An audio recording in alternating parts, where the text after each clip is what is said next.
শেষ পর্যন্ত ড্র হয়ে গেল ইন্ডিয়া ভার্সেস ইংল্যান্ডের চতুর্থ টেস্ট ম্যাচ।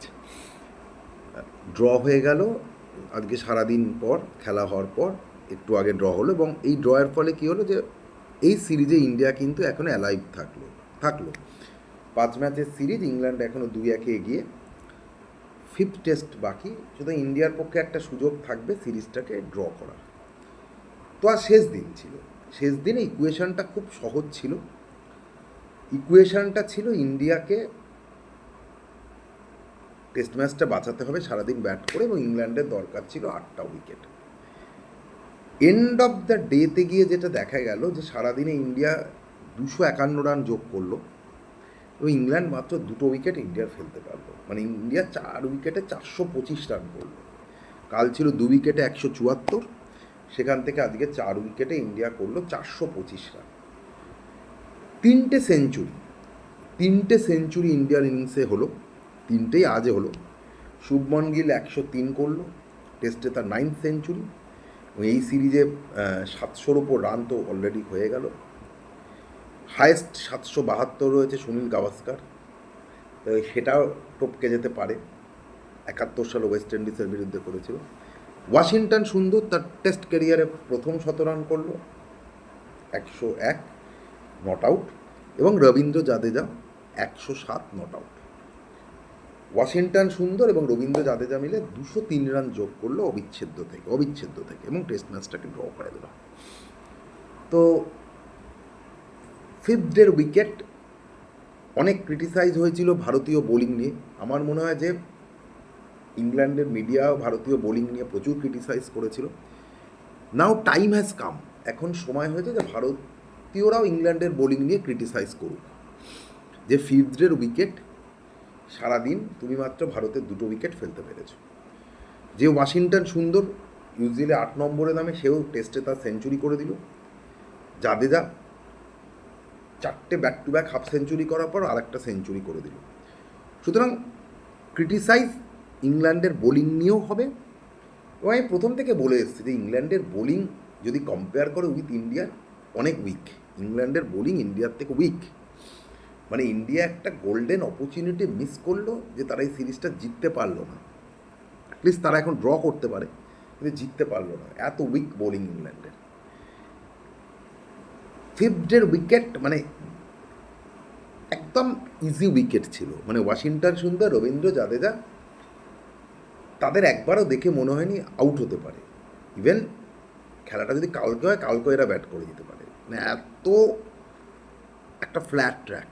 এবং এই টেস্ট ম্যাচ শুরু হওয়ার বলা হচ্ছিল যে এই উইকেটটা অনেক ডিফারেন্ট হবে, এই উইকেটে রেজাল্ট খুব তাড়াতাড়ি আসবে, পেস বোলাররা হেল্প পাবে। কিন্তু আলটিমেটলি গিয়ে দেখা গেল যে ইন্ডিয়া করলো 357, ইংল্যান্ড 669, ইন্ডিয়া 425। হিউজ একটা রান কিন্তু উঠে গেল এই টেস্ট ম্যাচে, এবং বোলাররা নাথিং। দেখো এর কারণটা খুব প্র্যাকটিক্যাল। এর কারণটা হচ্ছে, একটা তো ফ্ল্যাট উইকেট ছিল, আর একটা ছিল দুদলের বোলিং। মানে দুদলের বোলিংটা এত উইক। মানে আজকে ফিফথ ডেতে ইংল্যান্ড একটা স্পিনার বল করছে, মানে তাকে দিয়ে 47 ওভার বেন স্ট্রোক করালো, কোনো উইকেটই সে ফেলতে পারলো না। তো দুটো দলের বোলিং এত উইক, এরকম একটা ফ্ল্যাট ট্র্যাককে কাজে লাগিয়ে উইকেট তুলবে সেরকম বোলার নেই, এক্সেপ্ট বুমরা। তো অ্যাজ ইউজুয়াল যা হবে সেটাই হয়ে গেছে, ড্র হয়ে গেছে।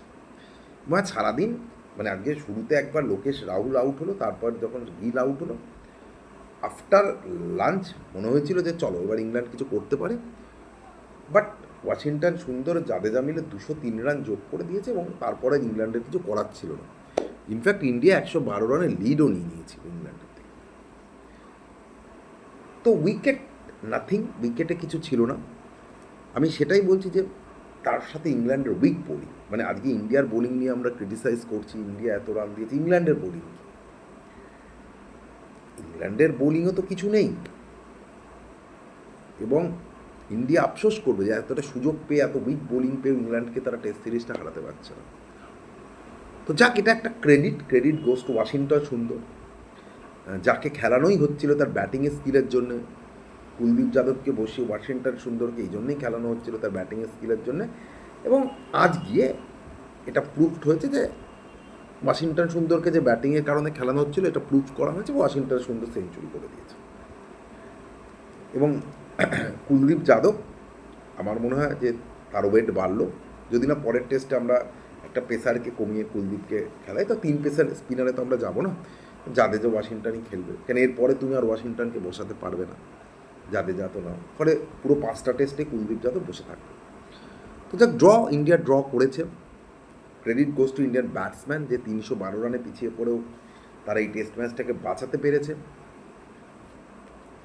5th টেস্ট অবধি নিয়ে যেতে পেরেছে টেস্ট সিরিজটাকে।